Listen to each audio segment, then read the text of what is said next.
नमस्कार सबै साथीहरूलाई। आज चाहिँ हामी शाखा अधिकृतमा सोधिएको केही प्रश्नहरू जुन कि लोकसभामा पहिला नै सोधिसकेको छ त्यसमा केही एन्सरहरू लिएर आएको छ है त। ल यो चाहिँ क्वेसन भनेको आर्थिक विकासबाट रहेको छ। ल है त आजको क्वेसन हामी स्टार्ट गरौँ। क्वेसन रहेको छ नेपालको आर्थिक विकासको लागि महत्त्वपूर्ण योगदान दिने 5 वटा क्षेत्र उल्लेख गर्नुहोस् र यी क्षेत्रबाट अधिक फाइदा लिन के गर्नुपर्दछ संक्षिप्तमा उत्तर दिनुहोस् है त। यो क्वेसन रहेको छ 4+6 शाखा अधिकृत 2075 सालमा यसलाई सोधिएको थियो। अब सबभन्दा पहिला हामी आर्थिक विकासको डेफिनेसनबाट स्टार्ट गर्छौँ। मुलुकको कुल गृहस्थ उत्पादन कुल राष्ट्र उत्पादन प्रति व्यक्ति आयमा भएको सकारात्मक वृद्धिका साथै सामाजिक संस्थागत विकास भई आम जनतामा जीवनस्तरमा आएको बढोत्तरी आर्थिक विकास हो है त। यो बहुभाषीय बहुविषय र बहुपात्रसँग जोडिएको हुन्छ।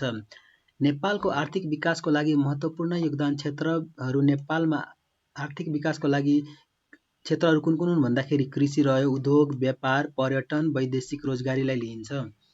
सबभन्दा पहिला हामी कृषिलाई लियौँ। कृषिमा नेपालमा कुल गृहस्थ उत्पादनको करिब 27% योगदान रहेको छ र नेपालमा करिब 60.4% जनसङ्ख्या कृषिमा आबद्ध छन् है त। अनि अर्को रहेको छ हाम्रो नेपालको अर्थतन्त्रको कृषि भनेको नेपालको अर्थतन्त्रको मेरुदण्ड हो। नेपालको परम्परागत आर्थिक विकासको आधार पनि कृषि नै हो। नेपालमा राष्ट्रिय आय वृद्धि गर्न खाद्यान्न प्रमुख स्रोतको रूपमा रहेको र कच्चा पदार्थको आपूर्ति प्रमुख स्रोतको रूपमा कृषि नै रहेको छ। अब दोस्रो नम्बरमा रहेको छ हाम्रो उद्योग। उद्योगमा नेपालमा पछिल्लो 5 वर्षको कुल गृहस्थ उत्पादनमा उद्योग योगदान औसत 5.5% रहेको छ। यसले औद्योगिक उत्पादन र उत्पादकत्वमा अभिवृद्धि गर्न मुलुकको आर्थिक विकासको दिगो र भरपर्दो आधार स्तम्भ खडा गरेर आर्थिक विकासमा योगदान गर्दछ। तेस्रो रहेको छ हाम्रो व्यापार। व्यापारमा चाहिँ आर्थिक सर्वेक्षण अनुसार कुल गृहस्थ उत्पादनमा थोक वा खुद्रा व्यापार क्षेत्रको योगदान 14.4% रहेको छ। यस क्षेत्रले आर्थिक क्रियाकलापको अभिवृद्धि मार्फत आर्थिक विकासमा योगदान गर्दछ। चौथो रहेको छ हाम्रो पर्यटन। यहाँ प्राकृतिक सांस्कृतिक सम्पदा र विविधताको कारणले गर्दा क्षेत्रको तुलनात्मक लाभ रहेको छ। पर्यटन क्षेत्रले विदेशी मुद्रा आर्जन मार्फत राष्ट्रिय आयमा वृद्धि गर्न विश्व पर्यटन बजारबाट लाभ हासिल गर्न मद्दत गर्दछ। वैदेशिक रोजगारी 5औं नम्बरमा छ रहेको हाम्रो वैदेशिक रोजगारी। वैदेशिक रोजगारीले भुक्तानी सन्तुलन कायम गर्न सहयोग पुग्ने ज्ञान, सिप र क्षमताको अभिवृद्धि भई उद्यमशीलता विकास हुन लगायतको आर्थिक विकासमा योगदान गर्दछ। यद्यपि उल्लेखित क्षेत्रबाट नेपालमा अधिक फाइदा लिन सकेको छैन। यसको कारणले रूपमा नीतिगत अस्पष्टता, साधनको अपर्याप्तता र समन्वयको कमी लगायत पर्दछन्। उल्लेखित क्षेत्रबाट अधिक फाइदा लिनुपर्ने के कदम हुन सक्छन् अब हामी अर्को पार्टमा जाउँ। पहिलो कदम भनेको चालु योजनाको राष्ट्रिय सोच, लक्ष्य, उद्देश्य र रणनीति तथा कार्यनीति कार्यान्वयन गर्न। कृषिले विकासको लागि सिँचाइ, सडक, कृषि बजार, शीत भण्डार, गोदामघर लगायतका भौतिक पूर्वाधारको व्यवस्था गर्ने। औद्योगिक उत्पादनहरू लागत प्रतिस्पर्धी तथा गुणस्तरीय बनाउने। निर्यात योग्य वस्तुहरूको उत्पादन र विविधीकरणमा जोड दिने र पर्यटन उपज क्रियाकलापको अपेक्षित विकास र विविधीकरण गर्ने। वैदेशिक रोजगारीलाई सुरक्षित र मर्यादित बनाउने।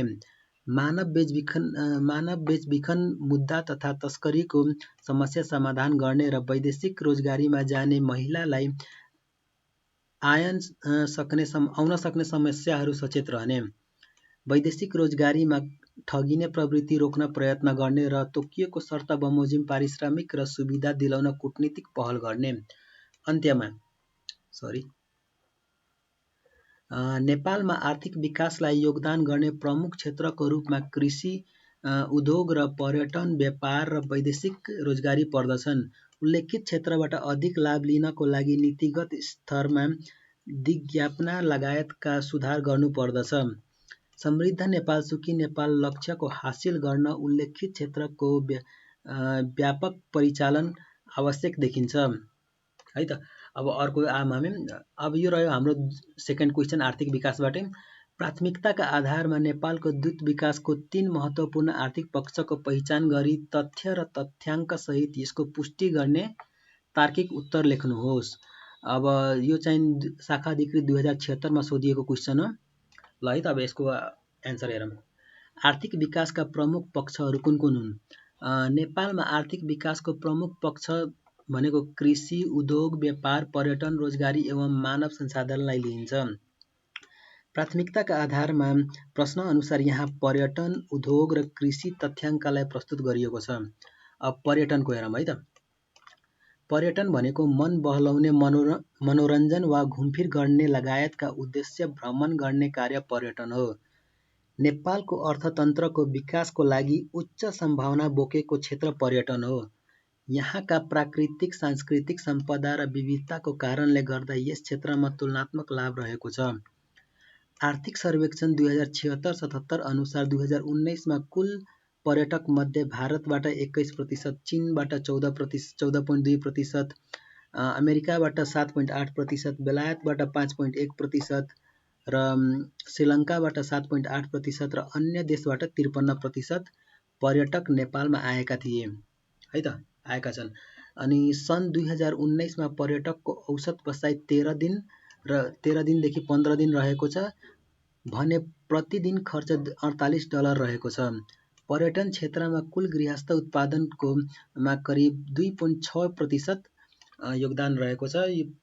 पर्यटन क्षेत्रको जीडीपीमा 2.6% योगदान रहेको छ। नेपालले सन् 2025 लाई 25 लाख पर्यटन भित्र्याउने उद्देश्य सहित दीर्घकालीन रणनीति लिएको छ। आर्थिक विकासमा पर्यटनको महत्त्व। विदेशी मुद्रा आर्जन मार्फत राष्ट्रिय आयमा वृद्धि गर्न, विश्व पर्यटन बजारबाट लाभ हासिल गर्न, आम नागरिकमा जीविकाकोपार्जन र रोजगारी अवसर वृद्धि गर्न,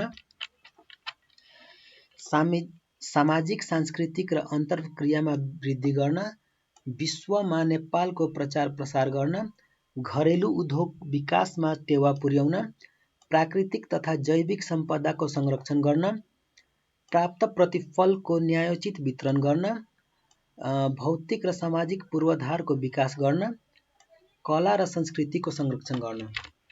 है त। अब हामी अर्को उद्योग। उद्योग भनेको अर्थतन्त्रमा वस्तु, सेवा, बौद्धिक सम्पत्तिको उत्पादन र उपलब्ध संरक्षणसँग सम्बन्धित आर्थिक क्रियाकलापको योग उद्योग हो। पुँजी र प्रविधि र जनशक्तिको परिचालनबाट कच्चा पदार्थ प्रशोधन गरी वस्तु तथा सेवामा उत्पादन गर्ने क्षेत्र उद्योग हो। अब सिप र साधन प्रयोग गरी सानो तथा ठुलो परिमाणमा वस्तु उत्पादन गर्ने कार्यलाई उद्योगको रूपमा लिइन्छ। उद्योगहरू घरेलु, कुटीर, साना, मझौला तथा ठुला खालका हुन्छन्। देशलाई आत्मनिर्भर र विकसित बनाउन उद्योग धन्दा महत्त्वपूर्ण हात हुन्छ। पछिल्लो 5 वर्षमा कुल गृहस्थ उत्पादन उद्योग योगदान औसत 5.5% रहेको छ।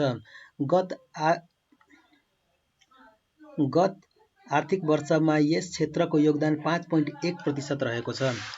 मुलुकमा 11 वटा औद्योगिक क्षेत्र स्थापित भएको र हाल 10 वटा सञ्चालनमा रहेका छन्। साथै 15 वटा नयाँ औद्योगिक क्षेत्रको प्रस्ताव गरेकोमा 6 वटा घोषणा भइसकेका छन्। कुल गृहस्थ रोजगारीमा यसको क्षेत्र योगदान 8.1% रहेको छ। नेपालको आर्थिक विकासमा औद्योगिक विकासको महत्त्व।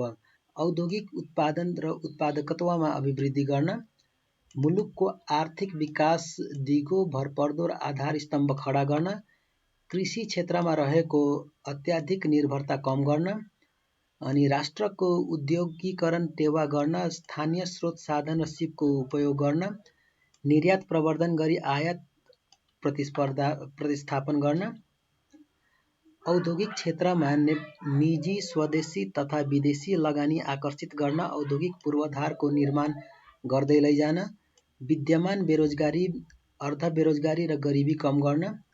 अब हाम्रो थर्ड रहेको छ कृषि।